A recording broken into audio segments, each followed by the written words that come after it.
Hey everybody, welcome back to Hollywood Live. I'm Jack Canfield, your host. I'm here with Rino Solberg from Norway and many countries in Africa. He is head of the Better Globe Group. I love that name, we need a Better Globe. And he's got many, many companies underneath that umbrella. And he's also doing some wonderful work in Africa. He kind of committed his life to eradicating poverty and corruption in Africa. My brother-in-law used to be the ambassador to 2 countries in Africa. I know that's not an easy task. So we're going to hear from someone who's taken on some big challenges and is having success. So welcome, Rino. Glad to have you. Thank you very much, Jack. Thank you very much. So let's just start by, you've got a lot of stuff you can talk about, but just give us a little background on who you are and what some of your companies are and what you're about. Okay. Well, first and foremost, I'm Norwegian and I'm a serial entrepreneur for more than 50 years. And when I was a young man, I invented a grinding machine for valves, gate valves. And I had a production company in Norway. I had a daughter company in Japan, America, UK and Germany, and agent in 20 countries. And today, probably 70–80% of all the nuclear power plants in the whole world have my machines. Wow. So I sold a company 30 years ago and went into the personal development field, which is your field. And I've written 12 books. All of them are free downloadable on rinosolbergbooks.com. And I also have given more than 1,000 seminars in leadership, sales, motivation, and personal development over the years.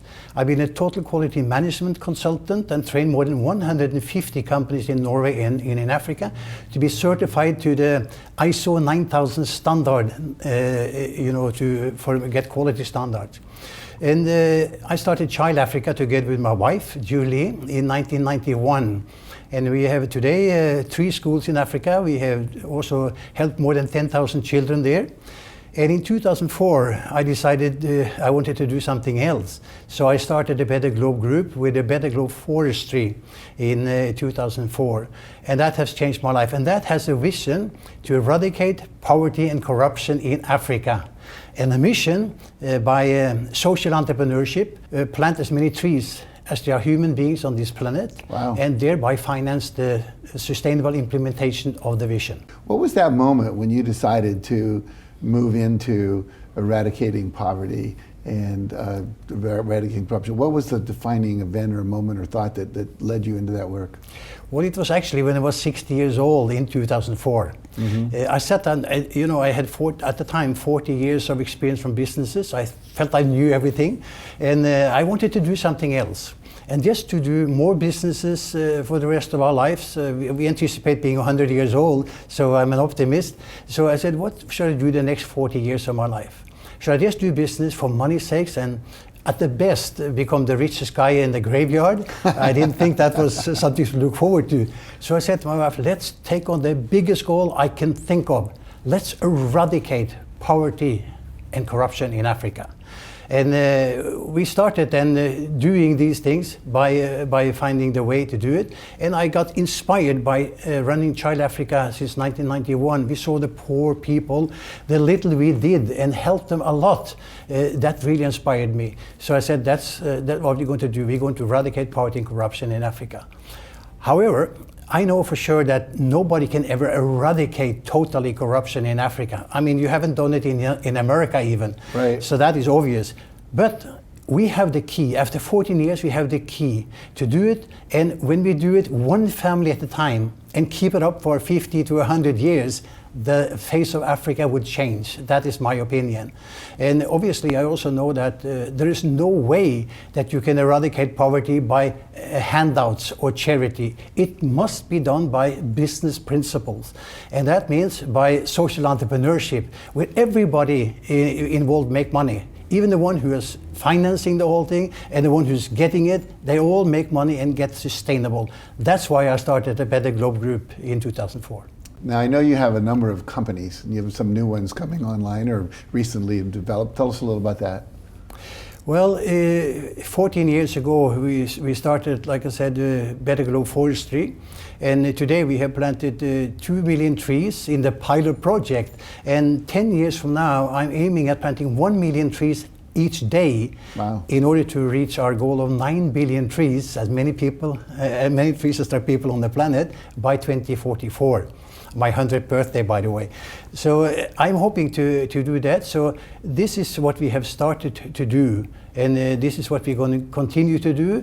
But one of our sales companies in Norway is Better Globe. They are approaching now 50,000 customers this year, and they are selling our only two products, which are trees and donation packages. They buy that on a regular basis in a sort of a crowdfunding system, which finance everything. And obviously, what is good with the whole thing is that everybody makes money. And the crowdfunding makes us fight poverty and corruption in Africa, while the customer make money themselves.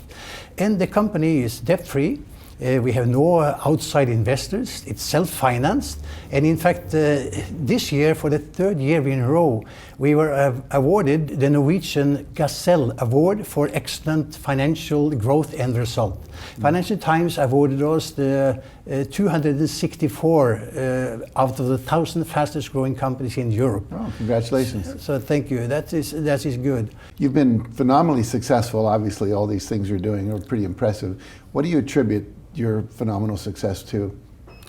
Well, I think it's that the first thing I found out when I was doing business is that you should not start business for money's sakes alone.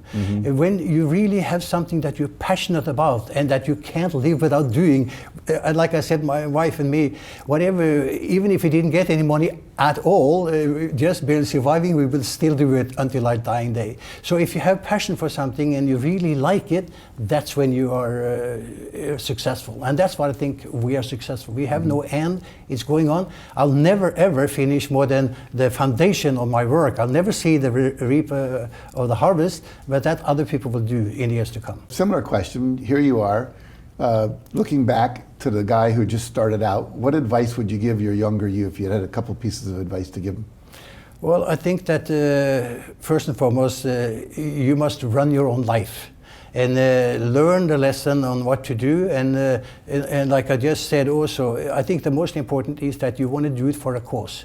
You have more motivation. Life is tough, and if you just work for money or just want to do some business because some other people is doing it, whatever, when you hit the brick wall, you don't have strength enough to stand by regardless. If you are passionate about it, you really have to do it regardless. There's nothing that's going to stop you.